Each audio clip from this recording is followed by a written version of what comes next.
दिल्लीमधून वसूल केले.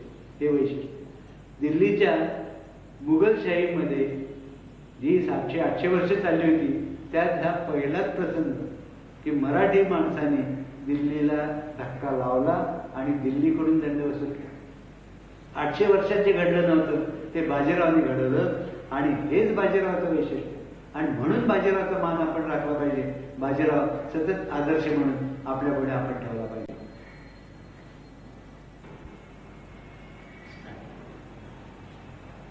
दिल्लीचा घोर पराभव बाजीरावाने केला. हे दिल्लीच्या बादशाला खूप लागलं. 800 वर्षात घडली नव्हती ती घटना घडली होती. त्यामुळे मुघलांची झोपच उडाली, बादशाची झोप उडाली. त्याने मग एक खूप विचार करून डाव टाकायचं ठरवलं. बादशाजवळ होते ते सादत खान, कमरुद्दीन वगैरे जे सरदार होते त्यांच्यावरचा विश्वास बादशाजवळ आला. कारण ते जवळ असताना बाजीरावाने दिल्लीला पराभूत केलं. आता एक निजाम बादशाच्या डोळ्यापुढे आला. म्हणून बादशाने निजामाला पत्र दिले की निजामा, तू बाजीरावाचा समाचार घे. त्यासाठी मी तुला 1 कोटीचा खजिना आणि 35,000ची फौज देतो. निजामाने ते मान्य केलं. खजिना घेतला, 35,000ची फौज आणि स्वतःची 40,000 फौज, अशी जवळजवळ 75,000ची फौज घेऊन निजाम हा बाजीरावाला संपवायला म्हणून निघाला. बाजीरावचे हे चालाक होते. बाजीरावाला सतत बातम्या मिळत असत. हे सगळे हकीकती बाजीरावाला समजल्या आणि बाजीरावाने लगेच डाव टाकायचं ठरवलं.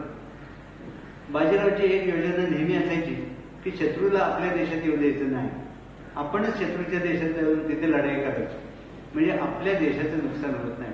शत्रूच्या हद्दीत जर नुकसान झालं, शत्रूचं नुकसान झालं तर ते उत्तम, आपल्या हद्दीत आपल्या लोकांचं नुकसान होऊ द्यायचं नाही. आणि म्हणून बाजीराव मोठ्या चपळाईने उत्तरेकडे निघाला, निजामाचा समाचार घेण्यासाठी म्हणून निघाला. यावेळी बरोबर त्यांनी आपला भाऊ जो चिमाजीप्पा त्याला घेतलेलं होतं आणि बाकी काही सरदार होते. आणि बाजीरावाने बघता बघता 70,000ची फौज जमा केली. या फौजेमध्ये राणोजी शिंदे आणि मल्हारराव होळकर हे सामील होते. हे काही वेगळं सांगायला नको. 12 नोव्हेंबर 1737ला बाजीराव तापी खोऱ्यात शिरला आणि त्यावेळी निजाम सागरपाशी आला. 15 नोव्हेंबरला नर्मदा ओलांडून बाजीराव माळव्यामध्ये शिरला. त्यांनी चिमाजीला खानदेशात निजामाची कुमक रोखून धरण्यास ठेवले. निजामाला खानदेशकडून मदत देता कामा नये हे त्यांनी चिमाजीला बजावून सांगितलं आणि त्याला तिथेच ठेवलं. आणि निजामाला आपण भोपाळमध्ये खेचावं असं बाजीरावाने ठरवलं होतं.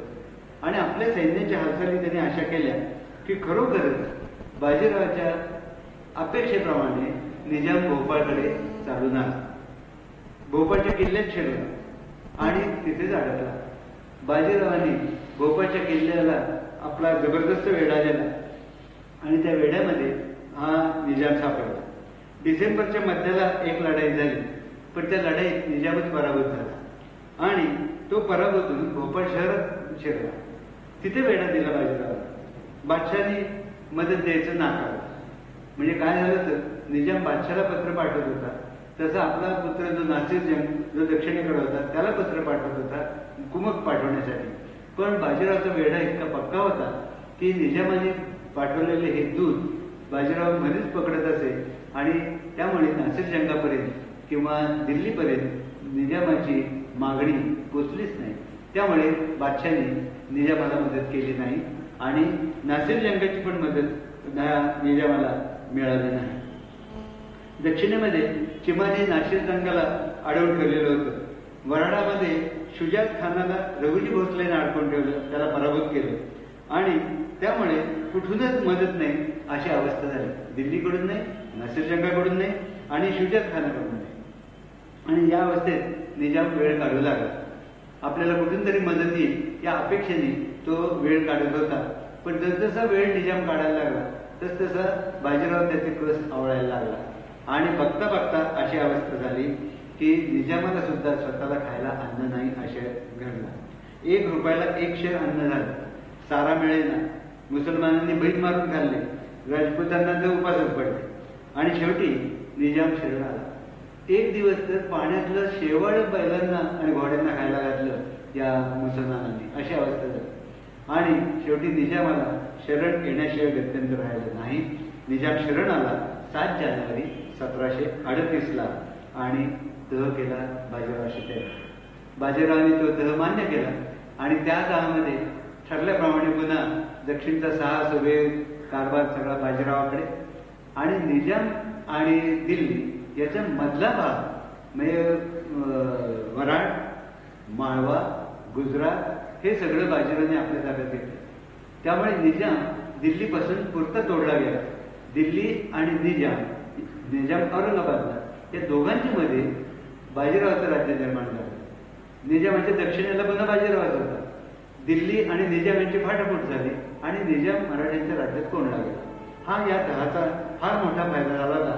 म्हणजे यावेळी वास्तविक निजामाला संपवायचं असं बाजीरावाने ठरवलं होतं, पण नेहमीप्रमाणे शाहूंनी यावेळी सुद्धा निजामाला संपवण्याची आज्ञा बाजीरावाला दिली नाही. त्यामुळे त्याचा पराभव करून निजामाला सोडून द्यायला लागला. शाहू अहिंसावादी जास्त होता असं मला वाटतं आणि म्हणून शत्रूला संपवण्या यासाठी शाहू कधीच परवानगी देत नसे आणि त्यामुळे बाजीरावाचे हात नेहमी बांधले जात असे. हा एवढा विजय मिळाला आणि मग बाजीरावाचं लक्ष साष्टी आणि वसई इकडे गेले. बाजीराव उत्तरेतच होता, पण पोर्तुगीजांकडे बाजीरावाचं बारीक लक्ष असायचं. ते काय काय कारवाया करतात हे तो बघत असे आणि ते ठरवून बाजीरावांनी साष्टी वसई मोहीम अंगीकारली. बाजीराव स्वतः दक्षिणेत आला नाही, उत्तरेकडेच राहिला होता, पण तिथूनच त्यांनी चिमाजी अप्पा फडके, शंकर फडके म्हणून या सगळ्यांना आज्ञा देऊन विशिष्ट तऱ्हेने सेनेच्या हालचाली केल्या आणि त्या हालचालीमुळे आणि चिमाजी अप्पाच्या पराक्रमामुळे साष्टी वसई या लढ्यामध्ये बाजीरावाला पूर्ण यश प्राप्त झालं. या युद्धामध्ये पोर्तुगीजांचा जो प्रमुख सेनापती होता तो कॅप्टन लुई माशादू हा मारला गेला आणि त्याची बायको ही चिमाजी अप्पाच्या हातात सापडली. आपण हिंदू लोक आणि हे त्यावेळेचे मराठे ते बायकांच्या बाबतीत खरंच सज्जनपणे वागत असत. ती गोरीबाई हातात पडली, वास्तविक तिला कोणी ठेवून घेतली असती तरी चालण्यासारखं होतं, पण चिमाजींनी तिला मानाने परत पाठवून दिलं. इतकंच नव्हे तर पोर्तुगीज ज्यावेळी शरण आले त्यावेळी त्यांना सामानासकट 100 गलबत भरून चिमाजी अप्पांनी जाऊ दिलं. हा जो उदारपणा हिंदूंचा हा खरा लक्षणीय आहे, मनात भरण्यासारखा आहे, पण त्याचा गैरफायदा नेमका आपले शत्रू घेत असतात. त्यामुळे असा उदारपणा करावा की नाही अशी शंका मनात येते. निदान याच्या पुढे असा उदारपणा करू नये, कारण इतिहासामधले दाखले असे की आपण केलेला उदारपणा आपल्याच अंगाशी येतो आणि आपल्याला आपला शत्रू उदारपणाने वागवत नाही. एक मोठं वाक्य आहे अलेक्झांडर आणि पोरस याच्यावर आहे. पोरस म्हणजे ग्रीक लोक पोरस म्हणतात, पण कुरु असं तिचं मूळचं नाव. कुरु राजांनी अलेक्झांडरचा जवळजवळ पराभव करत आणला होता, पण एका क्षणाची चूक आणि अलेक्झांडरचा जय झाला. आणि अलेक्झांडरने मग त्याला विचारलं की तुझ्याशी मग कसं वागावं अशी तुझी अपेक्षा आहे. त्यावेळी कुरु म्हणला, एका राजाने दुसऱ्याशी वागावं तसं तू वागावं अशी माझी अपेक्षा आहे. हे किती धोरणी उत्तर गुरूंनी दिले हे बघण्यासारखं आहे. आणि म्हणून आपण शत्रूशी कसं वागावं, आपण आपला आदर्श घालून दिला तसं ते वागतात का हे बघायचं. आपल्या आदर्शाप्रमाणे जर शत्रू वागत नसले तर मग खरोखरच आपण शत्रूंसारखं वागायला पाहिजे. आपण केलेला दिलदारपणा, दाखवलेला दिलदारपणा किंवा उदारपणा हा जर आपल्या अंगाशी येत असेल आणि त्याचा फायदा करून शत्रू आपला नाश करत असेल तर आपण हिंदूंनी आपला उदारपणा आणि दिलदारपणा निश्चितच कमी केला पाहिजे असं प्रांजळपणे मला असं वाटतं. आता हा पोर्तुगीजांवर संपूर्ण विजय मिळवला आणि साष्टी वसई भागातून हे सगळे फिरंगी लोक गायब झाले. ते आज तागायत गायब झाले. याच वेळी एक नवीन संकट देशावर येऊन कोसळलं आणि ते संकट म्हणजे नादिरशाह हा इराणचा बादशाह हा हिंदुस्थानवर चालून आला. दिल्लीतल्या राजकारणामुळेच त्याची नजर इकडे गेली. तो चालून आला, त्यांनी सरळ दिल्ली कब्जात घेतली, बादशाला पकडलं, तिथले सादत खान वगैरे सगळ्यांना वेठीला धरलं आणि दिल्लीची लूट केली. ही बातमी बाजीरावाला समजली आणि बाजीरावाने ते भयंकर संकट ओळखलं. यावेळी बाजीरावाचा धोरण असं दिसतं की सबंध हिंदुस्थान हा एकजुटीने त्याच्या विरुद्ध वाढला पाहिजे आणि त्याला धरूनच बाजीराव पावलं टाकायला लागला. त्यांनी उदयपूरच्या राण्याला आणि सवाई जयसिंगला पत्र लिहिलं, जयपूरच्या राण्याला पत्र लिहिली की तुम्ही राजपूत लोकांनी आपल्यातली दुरी आता मिटवायला पाहिजे. तुम्ही एक जर झाला तर तुमची दोघांची मिळून 1.25 लाख सेना आहे. माझी त्यात भर पडली 75,000ची, तर आपली 2 लाख सेना उभी राहील आणि या 2 लाख सेनेच्या बळावर आपण नादिरशहाशी नक्की युद्ध करून ते युद्ध जिंकू शकू आणि नादिरशहाला पराभूत करून हिंदुस्थानच्या बाहेर काढू शकू. हे जसं त्यांनी पत्र लिहिलं तसं चिमाजीला त्यांनी एक पत्र त्यावेळी लिहिलंय. त्यात तो म्हणतोय की या नादिरशहाला चमळे पलीकडेच गाठून त्याला पराभूत करावं असं मी ठरवतोय, कारण शत्रूला आपल्या देशात प्रवेश देऊ नये. शत्रू म्हणजे नादिरशाह जर दक्षिणेत उतरला असता तर दक्षिणेची राख रांगोळी झाली असती. ते बाजीरावला नको होतं, म्हणून मी उठून तिकडे जातो चमळे पलीकडे आणि तिथे लढाई घालून त्याला नेस्तनाबूत करतो असं बाजीरावाने ठरवलं. आता बाजीरावने जसं राजपूत राजानं पत्र लिहिलं तसं निजामालाही त्यांनी पत्र लिहिलं की हा परकी मनुष्य आहे, याचं संकट आपल्या देशाला भयंकर आहे. आता आपण एक होऊ आणि या परकी नादिरशाहचा पराभव करून त्याला हाकलून राहू. तो हाकलला गेल्यानंतर, पराभूत झाल्यानंतर आपलं वैर आपल्यात नंतर मिटवता येईल. हे जे धोरण बाजीरावाचं हे खरोखरच चिंतनीय आहे आणि त्याच्या डोळ्यापुढे सबंध हिंदुस्थान हा उभा होता हे याच्यावरून दिसतं. हिंदुस्थानच्या बाहेरच्या माणसाने हिंदुस्थानवर येऊन दिल्लीवर राज्य करणं बाजीरावाला मान्य नव्हतं, हे लक्षात घेण्यासारखं आहे. आणि त्यासाठी तो दिल्लीला मदत करायला तयार होता. दिल्लीचा बादशाह वास्तविक बाजीरावचा शत्रू, पण त्या शत्रूलाही मदत करायला तयार होता, कारण तो शत्रू हा आपल्या जवळचा शत्रू होता आणि हा परकीय शत्रू. म्हणजे शत्रूमध्ये सुद्धा भेद असतो, आपला आणि परकी. आपला शत्रू परवडला पण परकी शत्रू असू नये हे ते धोरण. आणि त्यापैकी यांनी बाजीरावांनी या सगळ्या हालचाली केल्या आणि बाजीरावांनी त्या पत्रात लिहिले चिमाजी अप्पाच्या तसंच राजस्थानच्या लोकांच्या पत्रामध्ये की हे जर आपण केलं नाही तर हिंदू धर्म बुडाला असं होईल, ते होता कामा नये. म्हणजे सबंध हिंदू धर्माची चिंता बाजीराव करत होता, फक्त महाराष्ट्राची नव्हता. राजस्थानची चिंता तो काळजी घेऊ बघत होता आणि दिल्लीची काळजी घेऊ बघत होता. हे अतिशय धोरण महत्वाचं आहे, हे आपण लक्षात ठेवलं पाहिजे. त्यात आणखीन एक वैशिष्ट्य, या राणांना जे पत्र त्यांनी लिहिलंय हे संस्कृतमध्ये लिहिलंय. बाजीराव स्वतः चांगला संस्कृत बोलत असे, लिहित असे, त्याचं अक्षरही सुंदर आणि वळणदार होतं, हे इथे लक्षात ठेवलं पाहिजे. म्हणजे सर्व गुण संपन्न असंच ते व्यक्तिमत्व बाजीरावाचं होतं, हे आपण ध्यानात ठेवलं पाहिजे आणि तसं होण्याचा आपण प्रयत्न केला पाहिजे. आता आणखीन एक महत्वाची गोष्ट यावेळी आहे की हा परक्यांना संपवणं हे बाजीरावाचं ध्येय, पण शाहूचं ध्येय नेमकं उलट होतं, परक्यांना संपवायचं नाही. म्हणजे फिरंगी नको देशामध्ये असं बाजीरावाचं मत, तर शाहूला नेमके फिरंगी हवे होते, कारण त्यांच्याकडून इम्पोर्टेड वस्तू शाहूला मिळत असत, युरोपातल्या वस्तू मिळत असत. आज जसं इम्पोर्टेड वस्तूंचं वेळ आपल्याला आहे असं शाहू राजांनाही होतं आणि म्हणून ते इंग्रज किंवा पोर्तुगीज यांना नेस्तनाबूत करायचं नाही असं म्हणत होते. ते सगळ्यात मोठं वैशिष्ट्य. आता हा जो कोल्हापूरचा राजा, कोल्हापूरकर संभाजी म्हणतात, तो हाही असत, हा वेळ आहे, तो पोर्तुगीजांना किंवा इंग्रजांना संपवायचं नाही याच धोरणाने तो वागत असतो. पण हे धोरण अगदी चुकीचं आहे, हे आपण निश्चितपणे लक्षात ठेवलं पाहिजे. या पोर्तुगीजांच्या किंवा इंग्रजांच्या हालचाली सगळा देश काबीज करण्याच्या दृष्टीने होत्या आणि ते बाजीरावने नेमकं ओळखलेलं होतं. यांनी पोर्तुगीज व्हायसरॉय जो सांदोबिन, त्यांनी 1737च्या डिसेंबरमध्ये जयसिंगला एक पत्र लिहिलं आहे. त्यात त्यांनी बाजीरावाचं वर्णन केलंय. त्यात तो म्हणतो की बाजीराव हा युद्धाचा मुख्य सूत्रधार आहे, त्याच्याशी तह करून मगच काय ते होऊ शकेल, नाहीतर आपल्याला काही करता येणार नाही. 9 फेब्रुवारी 1740ला व्हायसरॉय लिस्बनला लिहितो. त्यात म्हणतो बाजीरावाचं सर्वांना महत्व वाटतं, त्याच्या इच्छेशिवाय कोणत्याही मसलतीचा शेवट लावता येत नाही. इंग्रजांचा दूत गॉर्डन नावाचा होता, त्यांनी पत्र लिहिले की पोर्तुगीजांचं समूळ उच्चाटन करणं शाहूला पसंत नव्हतं, पण बाजीरावाला मात्र ते हवं होतं. बाजीराव थोडासा शाहूच्या विरुद्ध त्या बाबतीत होता. बाजीरावाजवळ 40,000 सेना आहे, पण बाजीरावाचे भेद कुणालाही कळत नाही. चिमाजीला सुद्धा तो आपले सगळे भेद सांगत नाही.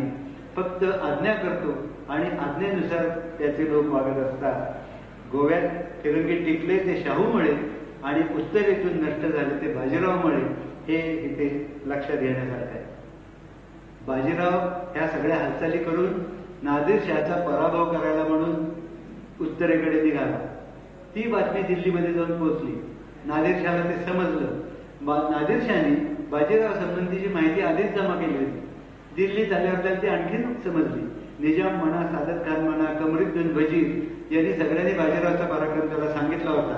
आणि म्हणूनच बाजीरावचा वर आला आणि त्याच्याशी युद्ध करायची वेळ आली तर आपलं काही चालणार नाही या समजुतीने नादिरशहाने भराभर दिल्ली लुटली. ती लूट आपल्या घोड्यांवर लादली आणि झपाट्याने दिल्ली सोडून, इतकंच नव्हे तर हिंदुस्थान सोडून हा नादिरशाह इराणला परत गेला. असा बाजीरावाचा वचक होता, हे लक्षात ठेवण्यासारखं आहे. आणि तसा वचक आज आपण निर्माण करायला पाहिजे, ते दुर्दैवाने होत नाही. आता हे सगळं घडलं केवळ बाजीरावमुळे. नादिरशहाचं परत चक्र परत फिरलं. पण निजामाचा पुत्र नासिर जंग हा आता पुन्हा कुरापती काढायला लागला. त्याच्यावर स्वारी करणं आवश्यक होतं. बाजीरावाने शाहूला विचारलं की असं आहे, मी आता त्याला पूर्ण संपवतोय. आणि निजाम आणि त्याचा पुत्र. शाहूने पुन्हा अडथळा केला, नाही त्यांना संपवायचं नाही. अडथळा केला इतकंच नव्हे तर त्या लढाईच्या वेळी सैन्याची मागणी बाजीरावाने शाहूकडे केली. ते सैन्य सुद्धा शाहूने बाजीरावाला दिलं नाही. बाजीरावाला स्वतःच सैन्य घेऊन नासिर जंगाशी लढण्याची वेळ आली.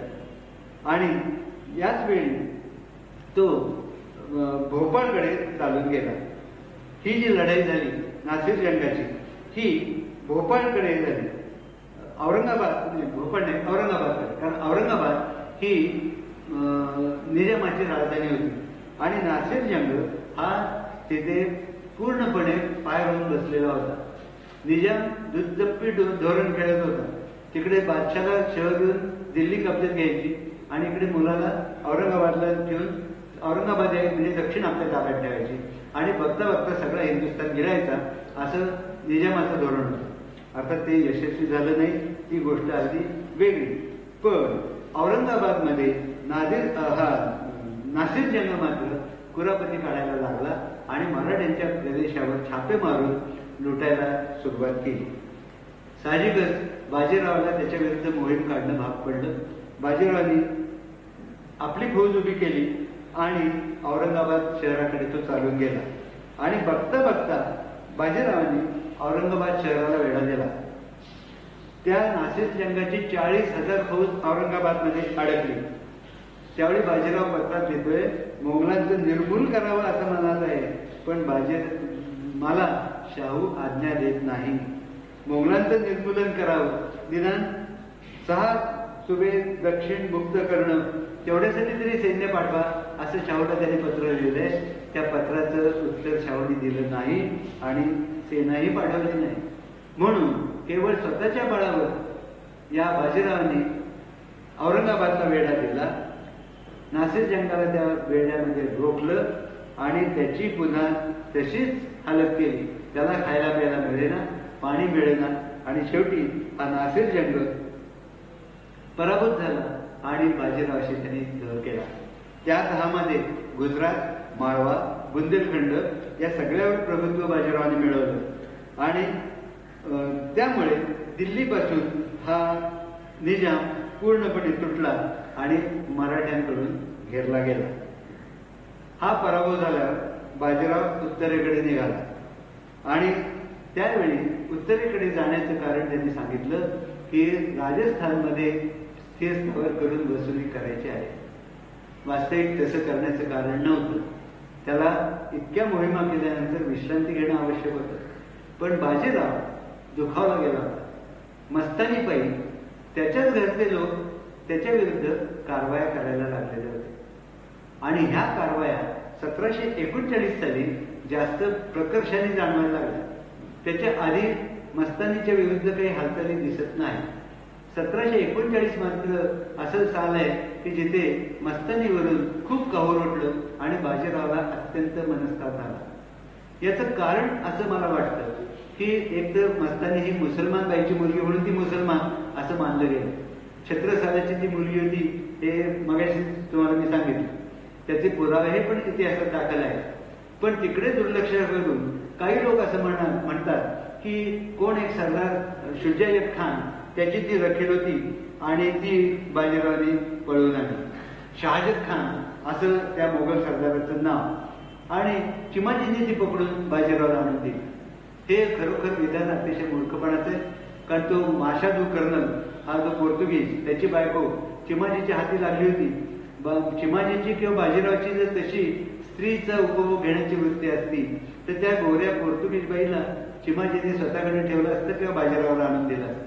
चिमाजीने तसं केलं नाही, तिला सन्मानाने परत पाडलं. साहजिकच हा जो कोण शहाजत खान, त्याची कलांतरी होती, तिला पकडून बाजीरावाने आणली किंवा चिमाजीने बाजीरावाला दिली, हे म्हणणं न पटणार आहे. शहाजत खान कोण हेही नक्की कोणी सांगू शकत नाही. शहाजत खानासारखं दुसरं एक नाव म्हणजे शुजाचत हा एक खान होता, पण तो 1724 मध्येच मारला गेला होता. आणि बाजीरावाच्या आयुष्यात मस्तानी आली 1729 मध्ये. म्हणजे त्या शुजायत खानाचा सुद्धा तिथे काही संबंध नाही, लक्षात आहे. शुजायत खान नावाचा एक एलिचपूरचा मुसलमान अधिकारी होता. तो 1737 मध्ये या भोपाळच्या लढाईच्या वेळी मारला गेला. रघुजी भोसलेने त्याला मारला, पराभव केला, हे इतिहासात नमूद आहे. 1737 ची ही कथा. आणि मस्तानी बाजीरावाच्या आयुष्यात आली 1729 मध्ये. म्हणजे याही खानाचा, शुजायत खानाचा सुद्धा मस्तानीशी काही संबंध नाही हे सिद्ध होतं. शनिवारवाड्यामध्ये मस्तानी महाल बांधला गेला तो 1736 आहे. तेव्हा त्याच्यापूर्वीच मस्तानी बाजीरावाच्या आयुष्यात आली होती आणि 1729 मध्ये आली होती असं म्हणण्याला एक पुरावा असा आहे की 14 फेब्रुवारी 1730च्या एका पत्रामध्ये मस्तानीचा स्पष्ट उल्लेख आहे. तेव्हा छत्रसालाची मदतीसाठी मोहम्मद खान बंगशाच्या विरुद्ध काढलेली जी मोहीम बाजीरावांनी या मोहम्मद खान बंगशाचा पराभव केला म्हणून छत्रसालाने मस्तानी त्याला अर्पण केली, हे म्हणणंच जास्त संयुक्तिक वाटतं.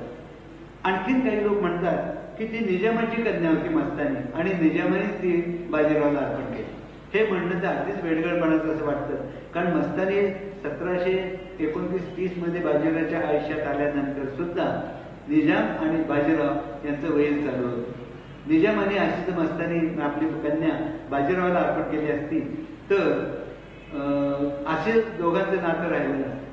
आणखीन एक महत्वाची गोष्ट, त्या काळात आज सुद्धा कुणी मुसलमान आपणच आपली कन्या एखाद्या हिंदूला देईल हे संभवनीय नाही.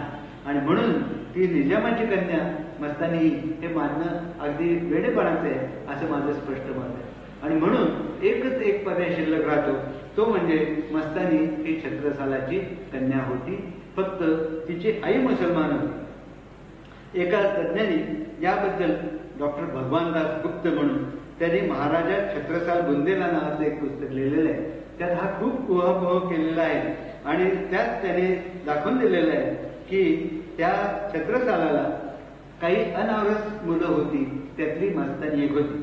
त्याच्या उपस्त्रियांमध्ये मुसलमान बायका होत्या, त्यापैकी एकीला शमशेर खां, खाजहान आणि मस्तानी अशी 3 अपत्ये होती, असे उल्लेख इतिहासात आहेत असं यांनी दिलेलं आहे. आणि म्हणूनच मस्तानी ही छत्रसालाची मुलगी फक्त मुसलमान स्त्रीपासून झालेली एवढंच मानायला.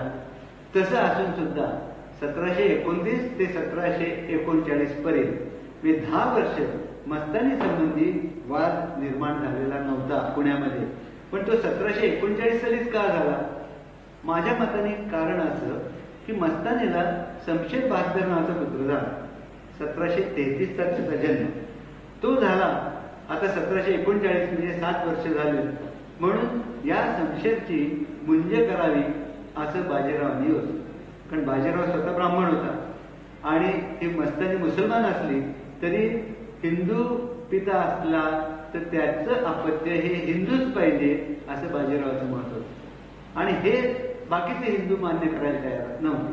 मुसलमान बाईची मुलगी म्हणून ती मुसलमान असं ते म्हणत होते आणि ह्याच्यावरून वाद झाला.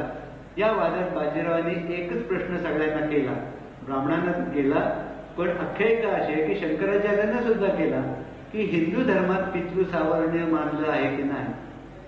पितृ सावरण याचा अर्थ पिता ज्या वर्णाचा असतो त्याच वर्णाचा पुत्र मानायचा. पिता ब्राह्मण असेल तर त्याचा पुत्र ब्राह्मण, मग त्याची आई कोणी काय असेल. आणि म्हणूनच पराशर हा ऋषी होता, मत्स्यगंधा ही गोळी म्हणजे शुद्ध स्त्री होती, पण त्या दोघांचा मुलगा व्यास हे ब्राह्मणातले वरिष्ठ ठरले, हे इथे लक्षात ठेवलं पाहिजे. म्हणून पितृ सावरण्य हा हिंदू धर्माचा मूळ पाया आहे. आणि तो पाया असल्यामुळे बाजीराव हिंदू ब्राह्मण असल्यामुळे त्याची बायको कोणी का असेना त्याच्यापासून झालेलं मूल, मुलगा असो किंवा मुलगी, हिंदू ब्राह्मणच मानलं पाहिजे असं बाजीरावचं ठाम मत होतं. आणि म्हणून मी म्हणजे करणार. बाजीराव मस्तानीला आपली धर्मपत्नी मानत होता. इतर लोक त्यात बाजीरावची आई राधाबाई, भाऊ चिमाजीअप्पा आणि पुत्र नाना हे सुद्धा सामील होते. त्यांना मस्तानी बाजीरावांनी ठेवली असती तर जाणार होतं. बाजीरावाचं म्हणणं ती ठेवलेली बाई नाही, ती माझी धर्मपत्नी आहे आणि म्हणून तिच्यापासून झालेल्या मुलाची मी म्हणजे करणार. त्याचं नाव शमशेर बहादर असं ठेवलं होतं. हे मुसलमानी नाव समजून तो मुसलमान असं लोक म्हणतात, पण शमशेर गाजवणारा तो शमशेर बहादर. बाजीराव स्वतः शमशेर बहादर होता. आपला पुत्र तसाच व्हावा अशी त्याची अपेक्षा होती आणि म्हणून बाजीरावांनी त्याचं नाव शमशेर बहादर असं ठेवलं. पण हे कोणी समजून घेत नाही. त्याचं दुसरं एक नाव होतं कृष्णसिंह नावाचं आणि तेही काही ठिकाणी वापरलेलं आढळतं. आणि म्हणून बाजीरावाचा मुलगा हा शमशेर बहादर हिंदूच होता हे म्हणा आणि बाजीराव कसं मानत होता हे मानायला पाहिजे. आणि म्हणून बाजीराव त्याची मुंज करू बघत होता. ती मुंज करायला राधाबाईचा विरोध, आईचा विरोध, भावाचा विरोध, मुलाचा विरोध आणि पुण्यातल्या ब्राह्मणांचा विरोध होता. आम्ही मुंजे लावणार नाही म्हणून बाजीरावाला ब्राह्मणांनी सांगितलं. त्याच्यावर बाजीराव म्हणला, ठीक आहे तुम्ही लावणार नसाल, मी मुंजे लावेल, मी ब्राह्मण आहे. आणि नाहीतरी मुंजीमध्ये मंत्र द्यायचा अधिकार हा पित्याचाच असतो. मी मुंजे लावेल, मीच मंत्र देईन. पण नेमकं शमशेर बहादराचं तेवढं भाग्य नव्हतं. थोडा वेळ बाजीरावाला मिळाला असता तर बाजीरावाने शमशेर बहादराची मुंजे नक्की केली असती. पण ती मुंजे त्याला करता आली नाही. कारण पहिलं महत्वाचं कारण म्हणजे नादिरशाहची स्वारी दिल्लीवर आली. त्याला तोंड द्यायला बाजीराव घाईघाईने उत्तरेकडे गेला. परत यायला आणि मुंजे लावायला त्याला वेळच मिळाला. इथे आणखीन एक महत्वाची गोष्ट सांगावीशी वाटते की हे वय इतकं विकोपाला गेलं याचं एक कारण असं वाटतं की जर बाजीरावाने शमशेर बहादराची मुंजे लावली असती आणि तो हिंदू ब्राह्मण म्हणून पक्का ठरला असता तर बाजीरावानंतर पेशवाई पदावर त्याने हक्क सांगितला असता किंवा एखाद्या वेळी शाहूनेच तो जर जास्त पराक्रमी दिसला असता नानापेक्षा तर त्याला पेशवाई दिली असती आणि त्याच पायी राधाबाईच्या मनात काही किलमिश आला असावा आणि नानाच्या मनात किलमिश आला असावं आणि म्हणून त्यांनी ह्या कारवाया शमशेर बहादर विरुद्ध आणि मस्तानी विरुद्ध सुरू केल्या. त्या कारवाया इतक्या विकोपाला गेल्या की बाजीरावाचं मस्तानीवर आणि मस्तानीचं बाजीरावावर अद्वितीय प्रेम आहे हे माहीत असून सुद्धा बाजीरावाच्या मस्तानीला मस्तानी महालातून जो शनिवार वाड्यात बाजीरावाने खुद्द मस्तानीसाठी स्वतः बांधलेला होता, मस्तानी महाल हा हस्तिदंती महाल होता. शनिवार वाडा बांधताना बाजीरावाने तिच्यासाठी म्हणून तो बांधलेला होता. हस्तिदंती महाल अद्वितीय होता, अतिशय रूपसंपन्न होता, मस्तानी इतकं सुंदर. पण त्यांनी काशीबाईवर सुद्धा अन्याय केला नव्हता. काशीबाई ही त्याची पहिली पत्नी, तिच्यासाठी बाजीरावाने आरसे महाल त्याच शनिवारवाड्यात बांधला होता. आश्चर्य म्हणजे काशीबाई स्वतः मस्तानीशी बहिणीप्रमाणे वागत असे आणि मस्तानी काशीबाईला थोरल्या बहिणीप्रमाणे वागवत असे मान देत असे. त्या दोघींमध्ये सलूक होता, एकमेकात सामंजस्य होतं. काशीबाई सतत आजारी असायची.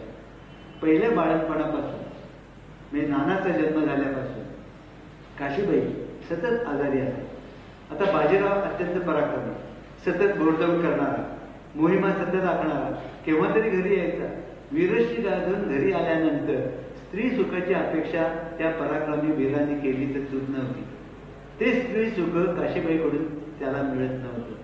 अशा स्थितीत भुकेला मनुष्य जसं कुठेतरी जाऊन मिळेल ते खातो, तशा अवस्थेत बाजीरावाने मस्तानीला जवळ केला असेल तर त्यात दोष काही नाही. शारीर धर्म म्हणून काही असतात. पोटाची भूक जशी असते तशी लैंगिक भूक असते, बौद्धिक भूक असते. त्यासाठी कोणाशी सहचर्य केले तर काही वाद निघायचं कारण नव्हतं. आणि इथे तर ती ठेवलेली बाई नव्हती, राजरोज लग्न केलेली बाई होती. अशा स्थितीत तिच्या विरुद्ध कारवाया करायचं कारण काही नव्हतं. 10 वर्ष कारवाया केल्यानंतर मगच का चालू झालं? मुंजीचं खूळ बाजीरावांनी काढलं म्हणून ते चालू झालं. आणि याच्यावरून एकच अर्थ निघतो की पेशवाईत, बाजीरावाच्या हक्काच्या पेशवाईत वाटण्या होऊ नयेत म्हणून शमशेर बहादरला बाहेर टाकण्यासाठी मस्तानी विरुद्ध कारवाया चालू केल्या गेल्या. राधाबाईंनी हे सगळं चालू केलं. चिमाजींनी साथ दिली, नानांनी साथ दिली आणि पुण्यातल्या ब्राह्मणांनी साथ दिली. आणि मग ते ब्राह्मण बाजीरावावर नाही ते आरोप करायला लागले. शूद्रांच्या संगी तू पंक्तीला बसतो, जेवायला बसतोस म्हणून तू वाटलास. त्याच्यावर बाजीरावाचं म्हणणं, हा शूद्र का ब्राह्मण का क्षत्रिय हा विचार इथे पुण्यात स्वस्तपणे तुम्ही बसलास म्हणून तुमच्या डोक्यात येतो. बाजीरावाचं म्हणणं, एकदा रणांगणात येऊन बघा, तिथं हा विचार तरी येतो का मनात, कोण शूद्र आणि कोण ब्राह्मण. पण हे करण्याचं धाडस पुण्यातल्या ब्राह्मणांमध्ये होतं कुठे? बाजीरावाने हे सांगितलं की माझ्या तलवारीच्या छायेत तुम्ही पुण्यामध्ये शांतपणे राहताय हे विसरू नका. पण तो शांतपणाच नडला आणि ज्याच्या तलवारीच्या छायेत आपण राहतो, ज्याच्या पराक्रमाच्या आश्रयाने आपण जिवंत आहोत, त्याच्या विरुद्ध कारवाई करायला यांना लाज वाटली नाही, असे हे पुण्याचे ब्राह्मण. बाजीराव खरोखर मनापासून आपल्या आईवर, भावावर आणि पुत्र नानावर प्रेम करत होता. त्यापैकी त्यांनी मस्तानीला सुद्धा दूर करण्याचं ठरवलं की 2 प्रेम, एक पत्नीचं प्रेम आणि एक इतरांचं प्रेम, नातेवाईकांचं प्रेम. याच्यात मातेच्या प्रेमाला त्यांनी जास्त मान्यता दिली आणि मग पत्नीला त्यांनी दूर राखलं. शनिवारवाड्यात नको, ठीक आहे, मी कोथरूडला हवेली बांधतो असं म्हणून बाजीरावांनी मस्तानीसाठी कोथरूडला एक हवेली बांधली, तिथे नेऊन ठेवलं. पण त्यांनी या लोकांचं समाधान झालं नाही. या लोकांनी बाजीराव पुण्यात नाही असं पाहून मस्तानीला अटक करण्यापर्यंत मजल गाठली. बाजीरावाचीच आई राधाबाई, पुत्र नाना आणि भाऊ चिमाजी अप्पा या तिघांनी मिळून मस्तानीला अटक करून ठेवलं. नानांनी तर आणखीन मजल गाठली की त्यांनी एकमेकाला पत्र पाठवू नयेत म्हणून बाजीरावावर सुद्धा पहारा बसवला. मी किती नीचपणा लोकांनी केला हे बघण्यासारखं. त्याचं कर्तृत्व नजरेआड करायचं आणि प्रेमाकडे फक्त बोट दाखवायची, हा नादातपणा आम्ही हिंदू लोकच करू नये. वास्तविक पराक्रम बघून इतर त्याचे दुर्गुण असले तरी दुर्लक्ष करायला पाहिजे. तिथे ते दुर्गुण नव्हते. शाहूंनी सुद्धा यांना पत्र लिहिलं होतं की मस्तानी पायी तुम्ही बाजीरावाला छळताय ते करू नका. त्या संबंधात दुर्व्यसनाचा मजकूर नाही. दुर्व्यसन म्हणजे दुर्व्यसन, यात व्यसन काही नाहीये, सरळ सरळ संबंध आहेत, प्रेमाचे संबंध आहेत. तेवढ्यासाठी राहूला सोडू नका, त्याचं मन दुखवू नका, त्याची वस्तू त्याला द्या.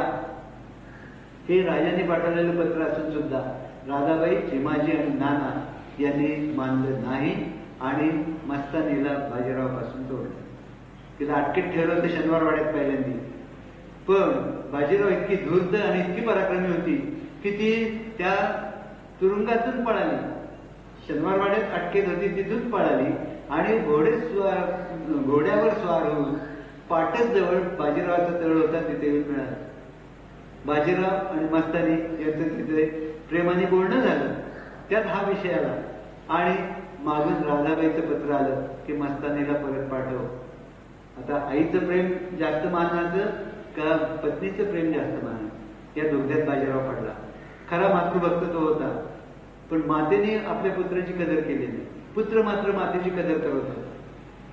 आणि नाईलाजाने राधाबाईचं म्हणजे आपल्या आईचं मन दुखवू नये, तिचं मन सांभाळावं म्हणून बाजीरावाने मस्तानीला परत शनिवारवाड्यात पाठवले. आणि या लोकांनी तिच्या भोवतीचा पारा आणखीन कडक केला. पुन्हा मस्तानी बाजीरावाला मिळू नये अशी व्यवस्था केली. हे सगळे मनाचे क्लेश बाजीराव भोगत होता. आणि म्हणूनच नासिर जंगाचा पराभव केल्यानंतर विश्रांतीसाठी पुण्यामध्ये न येता बाजीराव सरळ उत्तरेकडे निघून गेला. चिमाजी अप्पा त्यावेळी बाजीरावाला भेटायला गेला होता. चिमाजी सांगत होता की बाजी तू आता राहू, त्याला राहू म्हणत असत, राहू तू आता जर पुण्यात विश्रांती घे, शौर्याला भेट. बाजीरावाने स्पष्ट सांगितलं यापुढे पुण्यात येणार नाही. आणि चिमाजीला तोडून बाजीराव सरळ उत्तरेत राजस्थानात निघून गेला. त्यानंतर बऱ्याच काही गोष्टी त्यांनी केल्या तिकडे उत्तर हिंदुस्थान. सतत 2-3 महिने घोडदौड करत राहिला आणि मग नर्मदा तीरी रावेरखेड म्हणून गाव आहे, तिथे त्यांनी येऊन मुक्काम केला. पुढला विचार करत होता तेवढ्याच त्याला ताप यायला सुरुवात झाली आणि तो शिणाचा ताप होता. 20 एप्रिल 1740 पहिल्यांदा त्याला ज्वर भरला, म्हणजे ताप आला, डोकं दुखायला लागलं, अंग दुखायला लागलं, ताप आला. त्याला ते सहन नाही ना. एरवी घोडदौड करणारा बाजीराव त्यावेळी घोडदौड नको असं म्हणायला लागला आणि त्यांनी विश्रांती घ्यायचं ठरवलं. शिणाचा ताप होता, विश्रांतीने बरं वाटेल अशी कल्पना, पण वैद्यांची औषधं घेऊन सुद्धा ताप हटेना. बघता बघता ताप रोज वाढत चालला. त्यात 27 एप्रिलला म्हणजे 8व्या दिवशी जास्त गंभीर अवस्था झाली. त्याच्याबरोबर जे सरदार होते त्यांनी पुण्यात पत्र पाठवली, चिमाजीला पत्र पाठवले की असं असं आहे, तुम्ही मस्तानीला इकडे बाजीरावांकडे पाठवा. हे पत्र पाठवण्याचं कारण बाजीरावांचा ताप चढला की त्याच्या अंगाची लाही व्हायची आणि ती गरम झालेला अंग शांत करण्यासाठी बाजीराव नर्मदेत उडी मारून डुंबत राहायचा. हे सरदार म्हणायचे, महाराज असं करू नका, त्यांनी ताप बरा होणार नाही. वैद्यांनी सांगितले पथ्य पाळायला. त्याच्यावर बाजीराव म्हणायचा, कुणासाठी मी जगू? हा त्याचा एकच प्रश्न करायचा, कुणासाठी जगू? तर माझ्या मनाची जर तुम्ही किंमत करत नाही तर जगाव कोणासाठी? बाजीरावसाठी मस्तानी, मस्तानीसाठी बाजीराव, अशी अवस्था झाली होती. पण मस्तानीला बाजीरावापासून तोडलं. बाजीरावांनी स्वार्थ त्यागाचा कळस गाठला.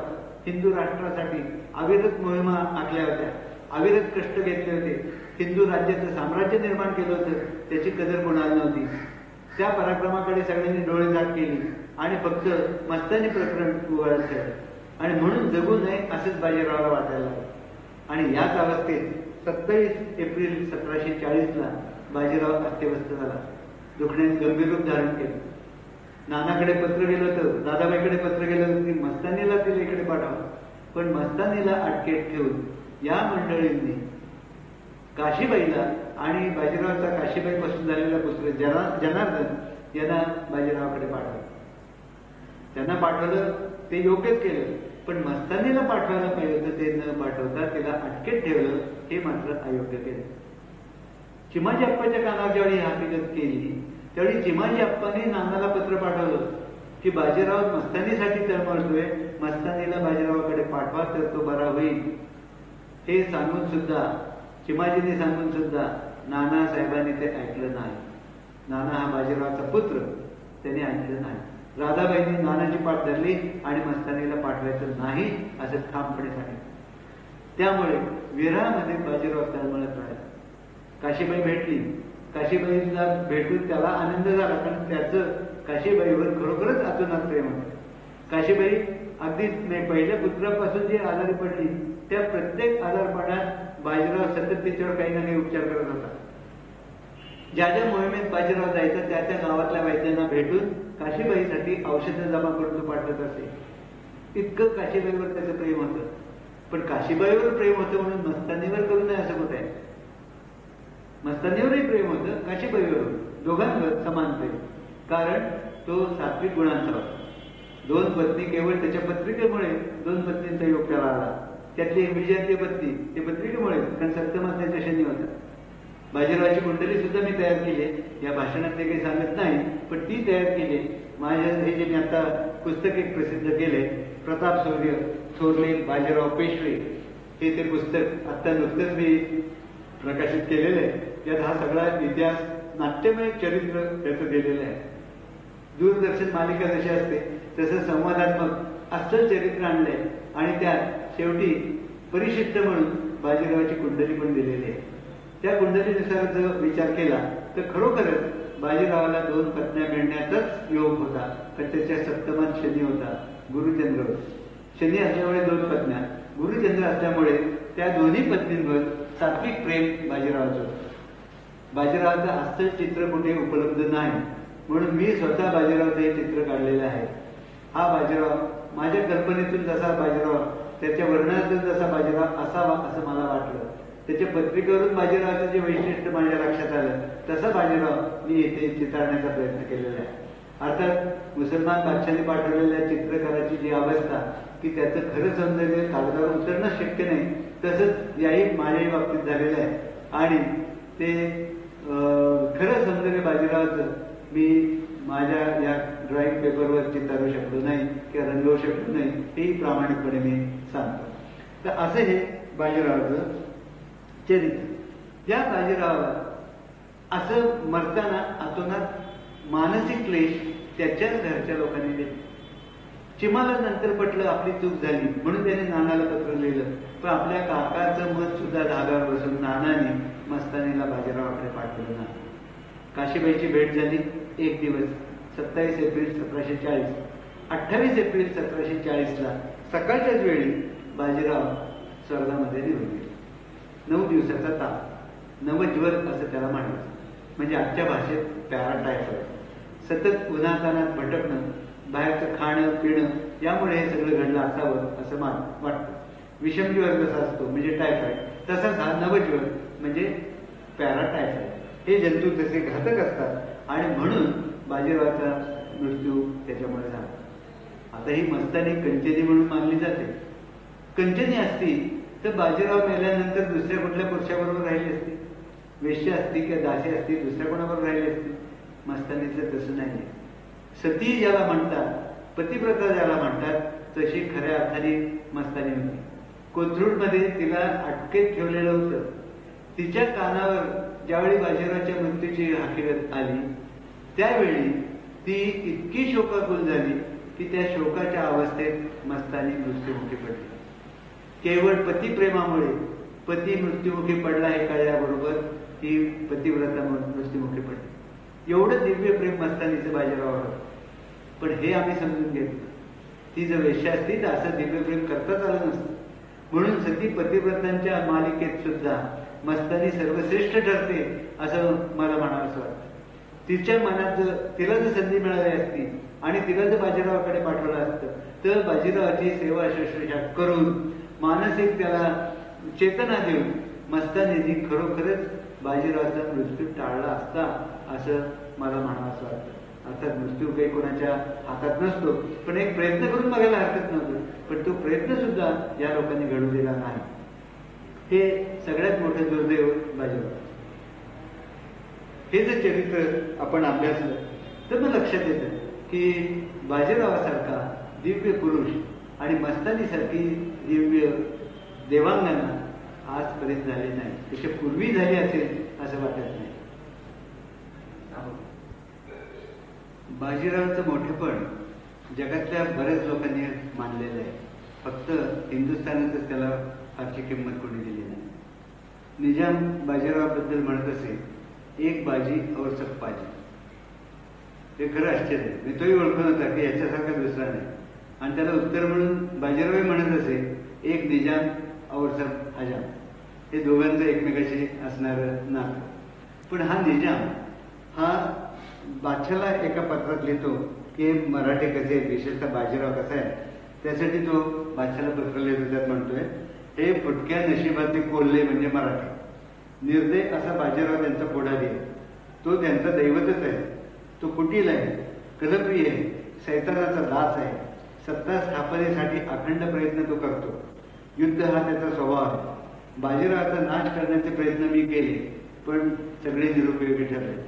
गिरीधर बहादर, बंकश या सगळ्यांनी प्रयत्न केले, त्यांच्यावरच आपत्ती गुजरली. म्हणजे बाजीराव पराभूत करणं अशक्य आहे. आणि त्यामुळे बाजीरावाला फार गर्व झालेला आहे. म्हणून मराठ्यांना मारतील असे 20,000 मोगल स्वार आणि बरकंदाज पाठवा, म्हणजे मी बाजीरावाला खतम करतो, असं निजामाने बादशाला पत्र लिहिलेलं आहे. त्याच्यावरून बाजीरावाबद्दल निजामाला कशी भीती निर्माण झालेली होती हे आपल्या लक्षात येईल. आता त्यावेळेच्या बाजीरावचे हे निजामाचे हे मत बाजीराव संबंधित येईल. आज मगाशी म्हटल्याप्रमाणे फील्ड मार्शल मॉन्टगोमेरी त्यांनी कन्साइज हिस्ट्री ऑफ वॉरफेअर या आपल्या ग्रंथामध्ये बाजीरावाबद्दल म्हटलंय की the Palkhed campaign is a masterpiece of strategic mobility. Grant हा इतिहासकार पाश्चात्य त्यांनी म्हटले, Bajirao had both head to plan and hand to execute it. म्हणजे कुठलाही आराखडा आखण्यासाठी लागणारं डोकंही त्याच्याबरोबर होतं आणि ती मोहीम राबवण्यासाठी हातामध्ये युद्ध कौशल्य आणि सामर्थ्यही त्याच्यामध्ये होतं. बाजीरावाचे काही जे पत्रातले वाक्य आहेत ती बघण्यासारखी. एकदा बाजीरावांनी बाणकोट इथल्या किल्लेदार सुभानजी शिंदेला पत्र लिहिलं, कारण या शिंदेनी रणांगणातून पळ काढला होता. म्हणून त्यांनी लिहिलं, या सुभानजी शिंदे या नावाच्या किल्लेदाराला, शिपाईगिरी कशाच करता, रांडा झाले असते तर कामास तरी येते. मी इतकं मनाला लागण्यासारखं बोचक असं बाजीराव काही वेळा बोलत असे. याचं कारण त्याच्या डोळ्यापुढे सतत एक ध्येय होतं आणि ते म्हणजे हिंदूपद पाचशे स्थापन झाली पाहिजे. सिद्धीपुढे कच खाल्ली या सुभानजी शिंदेनी, म्हणून हे लागणारं अंतःकरणाला जिव्हारी जमणारं असं वाक्य बाजीरावाने त्या पत्रात लिहिलेलं आहे. त्याचं वैशिष्ट्य म्हणजे त्याला यदुनाथ सरकार हे इतिहासकार म्हणतात, हेवन बॉर्न कॅव्हलरी लीडर, देवदत्त सेनानी, घोडदळाचा देवदत्त सेनानी. आणि खरोखरच घोडदळाच्या त्याच्या हालचाली त्याला जगात कोणती तोड नाही. शिवाजी महाराज हे घोडदळ वापरत असत, पण बाजीरावासारखं वापरलेलं आपल्याला आढळत नाही. शिवाजी महाराजांचं सैन्य फार थोडं होतं, पण बाजीरावांनी 7,000 पासून सैन्य जमवायला सुरुवात केली आणि बघता बघता 80,000चं घोडदळ त्यांनी उभं केलं होतं. हे लक्षात घेण्यासारखं आहे. आणि म्हणूनच त्याला, त्याच्या घोडदळाला निजाम म्हणतो की या बाजीरावाचं स्वारी म्हणजे जणू काही टोळधाडच किंवा मुंग्यांच्या रांगात असं म्हणावं असं वाटतं की त्यांचा पराभव करणं शक्य नाही, इतकं त्यांनी एकजुटीने सैन्य उभं केलेलं होतं. त्याचं वैशिष्ट्य म्हणजे स्वतःच्या शिरावर कर्ज तो घेत असे, कुणाचंही कर्ज त्यांनी बुडवलं नाही. नाही तर एवढा अधिकार आणि एवढा पराक्रम असताना लोकांकडून कर्ज घेतलेलं बुडवणं बाजीरावाला सहज शक्य झालं असतं, पण ते त्याच्या मनातही आलं नाही. नवीन सैन्य त्यांनी उभे केले, नवीन सरदार उभे केले. नेपोलियननी मातीतून मार्शल्स निर्माण केले असं कौतुक आमचेच लोक करतात, पण या नेपोलियनच्या पूर्वी 75 वर्ष होऊन गेलेला बाजीराव त्यांनी पण मातीतून सेनापती उभे केले, हे मात्र आम्ही लक्षात घेत नाही. हे मोठं वाईट आहे. बाजीरावाचं सगळीकडे लक्ष असायचं. मी इतकं राजकारण केलं, युद्धकारण केलं, तरी सुद्धा शहराकडे त्याचं लक्ष होतं. पुणे ही राजधानी करायचं त्यांनी ठरवलं. त्याच्याही मागे औचित्य होतं. पुण्याचं महत्व काय आहे सैनिकी दृष्टीने आणि राजकीय दृष्टीने हे पाश्चात्यांनी ओळखलेलं आहे. आणि म्हणून पाश्चात्य पंडित म्हणतात की बाजीरावांनी पुणे ही राजधानी म्हणून पत्करलं, हे सगळ्यात कौतुकास्पद आहे. पुण्याचं महत्व बाजीरावांनी कसं जाणलं हे उमजत नाही, पण त्यांनी जाणलं होतं खरं. आणि पुणे ही राजधानी करण्याचं एक कारण म्हणजे शिवाजीचं घर तिथे होतं आणि शिवाजीच्या घराच्या समोरच त्यांनी शनिवारवाडा बांधला. त्याच्या बांधण्यामागे एक आख्यायिका सांगितली जाते. या शनिवारवाड्यात तिथे ते जे पटांगण होतं तिथे घोडदौड करत बाजीराव आला आणि त्याला असं दिसलं की एक ससा कुत्र्याच्या मागे लागलाय आणि कुत्रा शेपूट घालून पडतो. म्हणून त्यांनी ओळखलं की या भूमीत हा काहीतरी गुण आहे, मग आपण इथेच आपला राजवाडा बांधू. म्हणून त्यांनी शनिवारवाडा बांधला. शनिवारी बांधून पूर्ण झालं म्हणून शनिवारवाडा असं नाव दिलं. हे तो बौद्धिकदृष्ट्या सुद्धा बुद्धिवादी म्हणण्यासारखा होता, हे याच्यावरून आपल्याला दिसतं. आणि त्या शनिवारवाड्याचं मुख्य दरवाजा दिल्ली दरवाजा म्हणून त्यांनी उत्तरेकडे बांधला. कारण सतत बाहेर पडताना किंवा आत शिरताना लक्षात राहायला पाहिजे की दिल्ली आपल्याला जिंकायची, ही टोचणी सतत मनाला असावी, म्हणून तसा शनिवारवाडा बांधला. आता शनिवारवाडा बांधला, पुणे राजधानी करायची म्हटलं तर लोकांना तिथे वस्तीला योग्य असं वातावरण निर्माण व्हायला पाहिजे.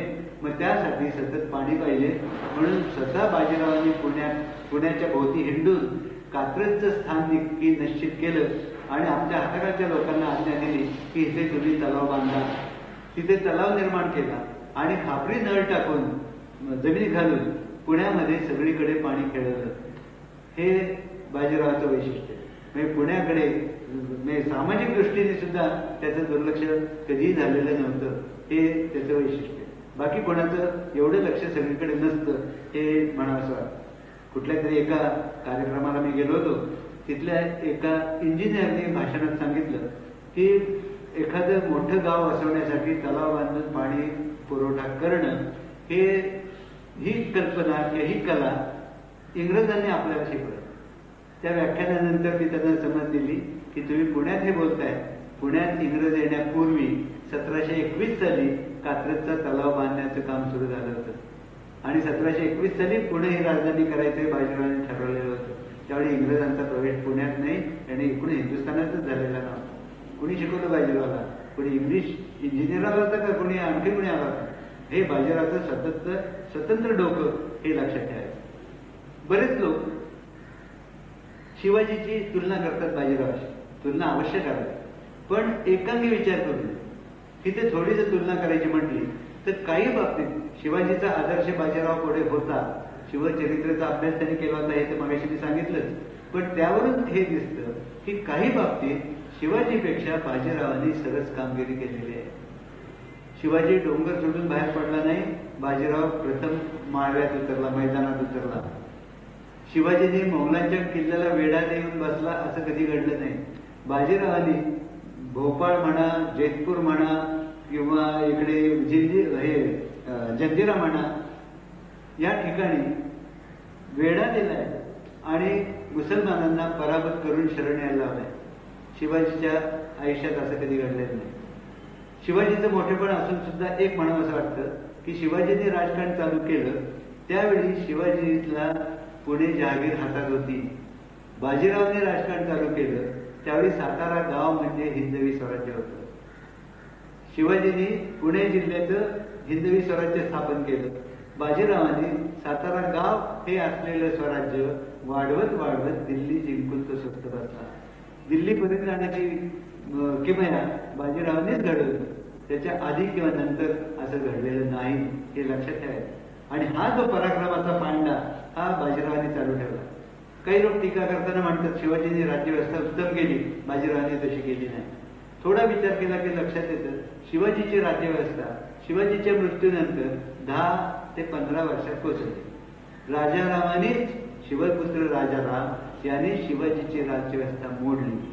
बाजीरावांनी जी राज्यव्यवस्था उभी केली ती पुढे 100 वर्ष टिकली. मग शिवाजी चांगला आणि बाजीराव वाईट असं का म्हणतात? तुलना करायची तर पूर्णपणे तुलना करावी असं माझं प्रांजळ मत आहे. म्हणून हे मुद्दाम तुलना करून दाखवली की काही बाबतीत बाजीराव हा शिवाजीपेक्षा सरस होता. शिवाजीला पराभव खावे लागले, बाजीरावाला एकही पराभव नाही. मगाशी म्हटल्याप्रमाणे 20 वर्षाच्या कारकिर्दीत 28 लढाया बाजीरावांनी केल्या आणि सगळ्या जिंकल्या. एकही पराभव बाजीरावाला माहित नाही. जगामध्ये असं उदाहरण कुठेही नाही. सगळ्या जगातले राजे सेनापती घ्या, पराभव झाला नाही असं कुणी मिळणार नाही. आणि इतक्या लढ्यात एकही पराभव नाही असं तर नाहीच नाही. म्हणून बाजीराव हा एकमेव द्वितीय झाला हेच मान्य करावं लागतं. दुसरा इथे पर्यायच राहत नाही. शिवाजीने आपल्या मुलाकडे संभाजीकडे तेवढं लक्ष दिलं नाही, हे नाईलाजाने म्हणावं लागतं. म्हणून संभाजी बिघडला. बाजीरावाचं मात्र आपल्या मुलाकडे लक्ष होतं आणि म्हणूनच आपला मुलगा हा चांगला व्हावा या हेतूने बाजीरावांनी स्वतः एक लेख लिहून तयार केलेला होता आणि तो आपला पुत्र नाना यांनी रोज वाचावा असं त्यांनी सांगितलेलं होतं. आणि ते करण्याचं काम हा नाना करत होता. ते पत्र मुद्दाम मी इथे वाचून दाखवतो. नाना साधारण 14 वर्षाचा असताना हा लेख बाजीरावांनी तयार केला होता. त्यात बाजीराव लिहितोय की ज्याला स्वदेशाभिमान नाही तो जिवंत आणि मेल्यासारखा. बाजीरावाचं तत्वज्ञान यामध्ये येणाऱ्या या पत्रामध्ये म्हणून मुद्दाम वाचून दाखवतोय. ज्याला स्वदेशाभिमान नाही तो जिवंत आणि मेल्यासारखाच. माझ्या एकट्याच्या हातून काय होणार म्हणून रडत बसू नये. पसा धान्य जमवलं तर राशीच्या राशी पडतात. एक एक जुळताना हजारो स्वदेश भक्त तयार होतात आणि उत्तम फळ मिळतं. जे आपल्या देशातच राहतात, बाहेर देशी जात नाहीत, ते जंगली, दरिद्री, अज्ञानी, दुःखी आणि आभागी राहतात. प्रवास करण्यात पातकाचा लेशही नाही.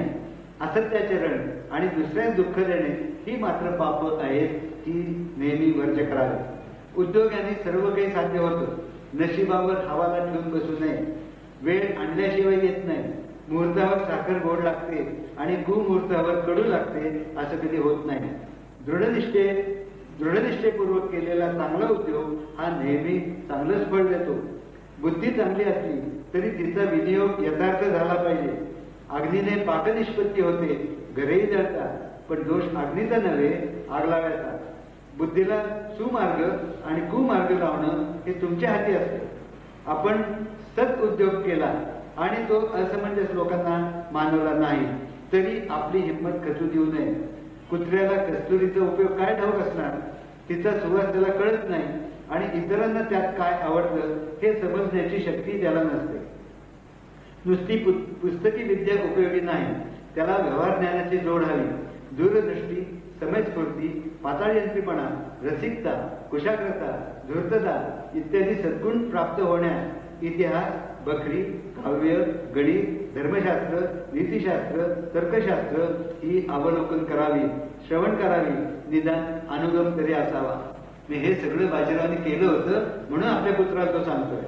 राज्यकारभार करणाऱ्यांनी पोशाख अलंकार घालून नटण्यात वेळ घालू नये, चौऱ्या मोर्चेले वारून घेऊ नये. पोशाख साधा असावा, खाणेपिणे साधे आणि माफक असावे. शहराची रचना सुंदर करावी, व्यापारास उत्तेजन द्यावे, नवीन इमारती आणि दुकाने बांधून नव्या पेठा बसवाव्या. बायकांचे देवारे माजवू नयेत, अति लंपट होऊ नये. हे बाजीरावाचं तत्व होतं आणि त्याला धरूनच तो मस्तानीला एका विशिष्ट मर्यादेत ठेवत होता, हे लक्षात घेण्याजोगे. राज्यकारभाराचा बोजा ज्यांनी आपल्याशी घेतला आहे त्याला वाटतं आपल्यावर पुष्कळ लोक प्रीती करतात, पण हे भ्रांतीमूलक असतं. स्वार्थासाठी लोक तोंडपुजेपणा करतात, आपलं नुकसान न व्हावं म्हणून मर्जी राखतात. परंतु या आलम दुनियेत खरा मित्र शोधून गेले असता विरळा, प्रसंगी उपयोगी पडणारा असा फारच वेगळा. हे आधी खरं वाटत नाही, पण अनुभव आणखी पटतं. यास्तव धूर्त पुरुषांनी पहिल्यापासूनच फार सावध राहावं, फारसं लोकांच्या भिस्तीवर अवलंबून राहू नये, सदाचरण ठेवावं, कोणास निष्कारण दुखवू नये, स्वदेशाचं हित शोधित जावं. हा ऐहिक पसारा व्यर्थ समजून एकाग्र चित्ताने जगदीश्वराचं स्मरण करीत जावं.